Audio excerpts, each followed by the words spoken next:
ma arvan, et see on päris õppimine. Ei olnud kõhklusi üldse. Mulle tundus see kohe väga äge idee. Mulle tuli kohe e-mail, et 3 9. klassi poissi soovivad tulla kogukonna praktikat tegema Narvast. Tundus kindlasti hirmutav just sellepärast, et kuidas ma seletan seda 9. klassi poistele nii, et nad sellest aru saavad. Enne praktikat ma mõistasin, et kui inimene tegeleb palju asjadega, siis ta on ebanormaalne.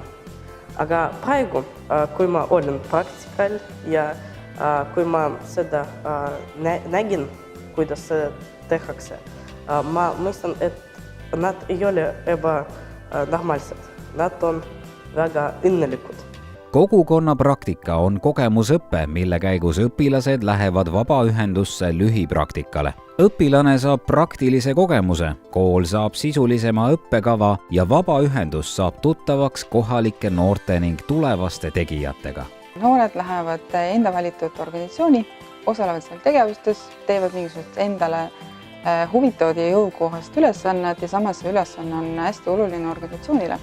Praktikandid siis liitusid meie meeskonnaga ja ma mõtlesin, et selleks, et minul ka sellest nagu kasu oleks, siis ma pean delegeerima. Et ma tahtsin, et nad teeksid päris asju, et nad tunneksid, et need on päriselt ülesanded, mida muidu oleksin teinud mina. Mina olen Anna ja ma käisin praktikas Vabaühenduste Liidus. Anna on hästi rõõmsameelne.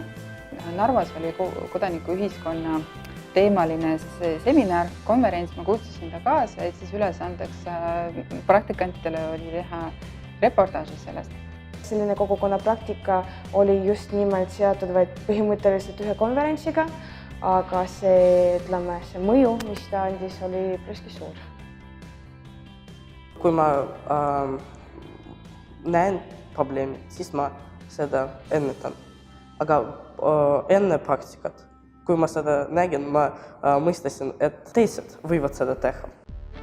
Kogukonna praktika kui õppemeetod koolis rikastab õppimist ja õpetamist ja need partnerid, kes on valmis koostööks, ehk siis vabaühendused, kes võtavad noori praktikale, annavad julgust õpetajale tegelikult kujundada, disainida oma kursust või ainet rohkem praktiliseks ja elulähedaseks. Õppimine on peidetud väga väikestesse olukordadesse, et ma pidevalt suunasin neid analüüsima ennast ja nende tööd ja mis läks hästi, aga see hetk, kui nad ütlevad, et ja siis ma mõtlesin, et äkki järgmine kord võiks teha nii, et siis ma tunnen, kuidas ma sisemiselt kohe nagu lähen nagu põlema just heas mõttes, et nii äge.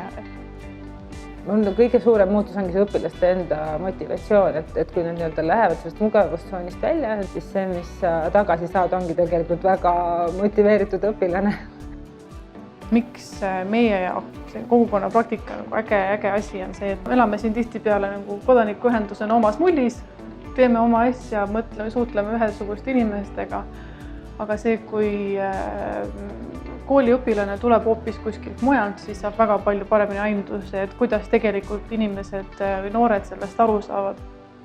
Päris eluline kogemus ja kokkupuute sellega, kuidas noored korruptsiooni mõistavad eri Eesti paigus on äärmiselt kasulik meie töö jaoks. Kogukonna praktika kui programmimissioon on kaasata kodanikuühiskonda need noored, keda peetakse passiivseks, kes muidu ei oleks seda üldse teinud. Et minu esimene kokkupuude sellega ja üldse meie klassil oli see, et mingi 15 tundi vabatahtlikku tööd, mis asi. Aga nagu tuli välja, see oli väga, vähemalt mulle väga kasulik ja tänu sellele avastasin ma suure maailma endale. Praktika lõppedes noored oskavad kaaluda pikemast vabatahtlikku tegevust, kas aidata seda sama ühendust või minna kuskile mujale, luua tulevikus ise mingit ühendust või algatada mingit liikumist. Vabaühenduste poole pealt vaatan kogukonna praktikat selgelt nagu pika perspektiiviga järelkasvu programmi ja sellist ka võib-olla nagu vastutust, et kui me tahame, et me oleksime ühiskonna jaoks nagu olulised, siis me peaksime olema nagu avatud ja kaasama noori oma tegevustesse. Ja siis ma hakkasin kuidagi ise uurima, et mis võimalused on, et kas saab milleskiga liituda, midagi algatada mingi juba olemasolevate ettevõtetega või tähendab ja hakkasin saama erinevaid kutseid. See oli väga nagu inspireeriv. Üks asi, mis kindlasti ma arvan kogukonna praktika juures on selline väärtuslik, on see, et noored näeksid juba varakult, et vabaühendused on täiesti võimalik ja prestiižne karjäärivõimalus. Ma ei kujutaks ette, et kui seda nagu praktikat ei oleks ja siis see, ütleme, elu osa jäi nagu avastamata, see oleks väga suur kaotus.